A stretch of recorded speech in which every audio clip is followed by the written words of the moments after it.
Nilai ekspor dan impor Provinsi Sumatera Selatan bulan Oktober 2019 mengalami kenaikan. Untuk ekspor sebesar 355,13 juta US dollar, naik 27,71% dibandingkan dengan ekspor bulan September 2019 yang sebesar 278,09 juta US dollar. Kabid Distribusi BPS Sumatera Selatan Sukerik menjelaskan, ekspor pada bulan Oktober 2019 sebagian besar ditujukan ke negara Tiongkok sebesar 142,60 juta US dollar, Malaysia sebesar 534,82 juta US dollar, dan India sebesar 532,04 juta US dollar.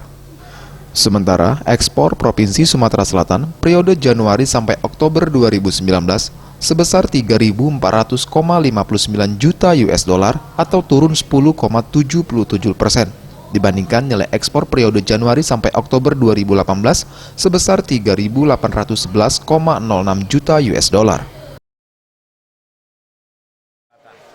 Sampai dengan Oktober 2019, ekspor kita berjumlah 355,13 juta US dollar dan ini naik sebesar 27,71% jika dibandingkan dengan bulan September tahun 2019.